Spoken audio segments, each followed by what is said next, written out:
காவேரி வீட்ட பத்தி எல்லா டீட்டெயிலும் தாத்தா கிட்ட சொல்லிட்டுருக்காங்க. இந்த மாரி எல்லாருமே வீட விக்க சொல்லி தொல்ல பண்றாங்க தாத்தா. மெயினா கங்காவும் யமுனாவும் இப்படி சொல்லுவாங்கன்னு எதிர்பார்க்கல தாத்தா. அப்படி சொல்லிட்டுருக்காங்க. சரிம்மா அவங்க சொல்றதுல ஒரு நியாயம் இருக்குல்ல. அவங்களுக்கும் பண தேவை இருக்குல்லம்மா. அவங்க என்ன பண்ணுவாங்க? அப்படின்னு சொல்லிட்டுருக்காரு. இல்ல தாத்தா, கண்டிப்பா அந்த வீட விக்கிறதுக்கு மட்டும் நான் அலோவ் பண்ண மாட்டேன் அப்படின்னு சொல்லிட்டு விஜய் சொல்றாரு. உடனே ஏன்பா அப்படி சொல்ற? அப்படின்னோன காவேரிக்கு நெறைய சென்டிமெண்ட் இருக்கு தாத்தா அந்த வீட்ல. அவங்க அப்பா வாங்கின வீடுன்றதால அவளால் தாங்கிக்க முடியாது தாத்தா வித்தா அப்படின்னோடனே, அதெல்லாம் ஒன்றும் பிரச்சனை இல்லைம்மா. காவேரி இங்கே பாரு, அவ்வளோ சென்டிமெண்ட் உனக்கு இருந்ததுன்னா அந்த வீட்டை நீயே வாங்கிக்கோ அப்படின்றாரு. அதை கேட்டு பயங்கரமாக அதிர்ச்சியடைகிறாங்க. இப்படி தாத்தா என்னால் வாங்க முடியும்? என்கிட்ட ஏது அவ்வளோ பணம்? என்னம்மா உன்கிட்ட தான் பணம் இருக்கணுமா? நீயும் நாங்களும் வேறவா? விஜய் கிட்ட இருக்குல்ல பணம், அதை வச்சு வாங்கிக்கலாம் போச்சு. நம்ம குடும்பத்துக்கு இது வாங்கினானம்மா அப்படின்னோடனே, தாத்தா அது எப்படி தாத்தா? நீங்கள் எனக்கு வாங்கி கொடுத்தா அது நல்லாவா இருக்கும்?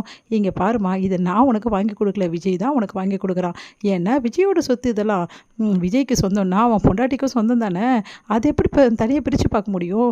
விஜய் உனக்கு சொந்தம் தானே? ஆமாம் தாத்தா. அப்பா அவன் சொத்தும் உனக்கு தான்மா சொந்தம். என்னம்மா இது அப்படின்னு சொன்னோன்னே, தாத்தா அது எப்படி தாத்தா? என்னால் அதெல்லாம் பண்ண முடியாது தாத்தா. ப்ளீஸ் தாத்தா, எனக்கு அப்படிலாம் என்ன இல்லை தாத்தா. அப்புறம் எல்லோரும் என்ன சொல்லுவாங்க தெரியுமா? விஜய் சொத்துக்காக தான் அப்படின்னு. இங்கே பாருமா, 1000 பேர் 1000 சொல்லுவாங்க. அதெல்லாம் கிடையாது. நீ விஜய்க்கு சொந்தம்னா விஜயோட சொத்தும் உனக்கு தான் சொந்தம். அது எக்காரணம் கொண்டு மாறவே மாறாது. அதனால் இதெல்லாம் பார்க்கக்கூடாதுமா.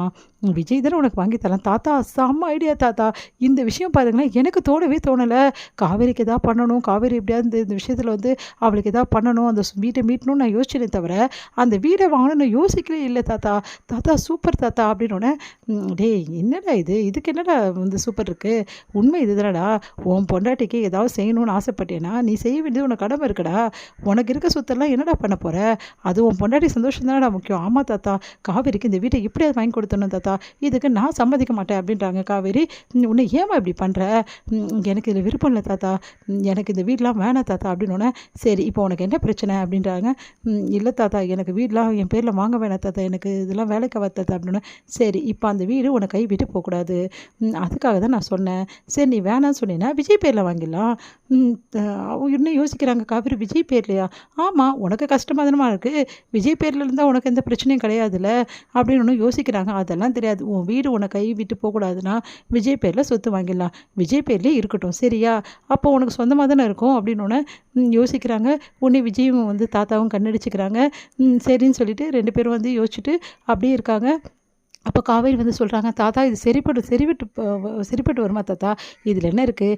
விஜய் பேரில் நிறைய சொத்து நான் வாங்கி போட்டிருக்கேன். விஜயும் நிறைய வாங்கி போட்டிருக்கான். அதில் ஒரு சொத்தாக இது இருந்துட்டு போகுது. இதில் என்னம்மா இருக்குது? நாங்கள் இதெல்லாம் வாங்குறது முறைதாம்மா அப்படின்றாரு. சரிங்க தாத்தா, நீங்கள் சொன்னீங்கன்னா சரி. காவேரி சம்மதிச்சிட்டா. இதுக்கப்புறம் எந்த பிரச்சனை இல்லை. இதை பற்றி தீபாவளிக்கு எல்லோரும் வராங்கல்ல வீட்டுக்கு, அப்போ விழாவரையே எல்லாருக்கிட்டையும் பேசிடுவோம். எல்லோரும் இப்படி சம்மதிச்சிடுவாங்க. ஏன்னா அவங்களுக்கு தேவை இப்போ பணம். அதனால் எந்த பிரச்சனையும் இல்லை, எல்லாருக்கிட்டையும் சொல்லிடலாம் சரியாம்மா அப்படின்னோடனே, உடனே யோசிச்சுட்டே இருக்காங்க. நீ பேசுகிறா காவேரி கிட்ட அப்படின்னு சொல்லிட்டு தாத்தா போகிறாரு. காவேரி என்ன ஓகே தானே அப்படின்றாரு. அது கேட்டுட்டு, இல்லைங்க அது அதெல்லாம் ஓகே தான், நீ வா போகலாம் அப்படின்னு சொல்லிட்டு உள்ளே கூட்டிகிட்டு போகிறாரு விஜய். காவேரியை கைத்தாங்களா. அடுத்து இங்கே என்ன பண்ணுறாங்க, செம்ம டென்ஷனாக இருக்காங்க, தாங்கிக்கவே முடியல. அப்படியே டென்ஷனாக உட்காந்துருக்காங்க அங்கே. அதை பார்த்துட்டு சாரதா என்னடி என்ன இவ்வளோ டென்ஷனாக இருக்க அப்படின்னோடனே, அது சொல்லிடி, என்ன வில்லங்கத்தை இழுத்து விட்டு வந்திருக்க? மூஞ்சே நல்லா இல்லையே. நீ உள்ளேருந்து நீயும் யமுனாவும் வரும்போது காவேரியோட முகமே சரியில்லை. அப்போவே நினச்சேன் ஏதோ வில்லங்கத்தை இழுத்து விட்ருக்கீங்கன்னு சொல்லிட்டு. 2 பேரும் என்னடி பண்ணீங்க அங்கே போய்? நாங்கள் ஒன்றும் பண்ணல. இப்போ சொல்ல போறியா பிள்ளையானோன்னே, இல்லைம்மா வீட்டு விஷயமா அவகிட்ட பேசணும். அடிப்பாவி, சடங்கு வச்சுருக்கு, இவ்வளோ சந்தோஷமாக அந்த பொண்ணு இருந்துகிட்ருக்கு, இப்போ போய் அதை பேசுவீங்களா? உங்களுக்கு கொஞ்சமாவது இருக்காடி அப்படின்னு சொல்லிட்டு பாட்டி கேட்குறாங்க. இப்போ என்ன பண்ணிட்டோம் நாங்கள்? அவள் மூஞ்சே நல்லா இல்லடி, ஏன்டி இப்படிலாம் பண்ணுறீங்க? நல்ல நாள் அதுவும் அவளை ஏன்டி இப்படி கஷ்டப்படுத்துறீங்க? நீ இப்போ என்ன கஷ்டப்படுத்திட்டோம்? உன் பொண்ணை ஓவராக தான் பண்ணிகிட்ருக்க. பேச வேணாவா? அப்படியே விட்டு சொல்கிறியா? எங்களுக்கு வீடு விற்கணுமா? அதுக்காக நாங்கள் பேச தான் தீருவோம். இப்போ பிரச்சனை பண்ணுறது காவேரி தானே, அப்போ அவகிட்ட தான் நாங்கள் பேசி ஆகணும். ஏன்டி அவள் மறுபடியும் வீட்டுக்கு வரவே மாட்டாளா? அவள் அங்கேயே இருந்துருவாளா? நான் ஏன் ஏதாவது ஒன்றுனா வருவாள்ல, அப்போ பேசிக்கலாம்ல, இல்லை மற்ற நாளில் ஏதாவது பேசிக்கலாம்ல. அதை விட்டுட்டு சடங்கு வச்சுருக்காங்க, அன்றைக்கி போய் பேசி அவளை கஷ்டப்படுத்திருக்கீங்கன்னு. போமா, உனக்கு உன் பொண்ணு தான் முக்கியம். கஷ்டப்படுத்திட்டாங்களா? நாங்களாம் கஷ்டப்படுறதுலாம் அம்மாவுக்கு தெரியாது அப்படின்னு சொல்லிட்டு டென்ஷனாக வராங்க கங்கா.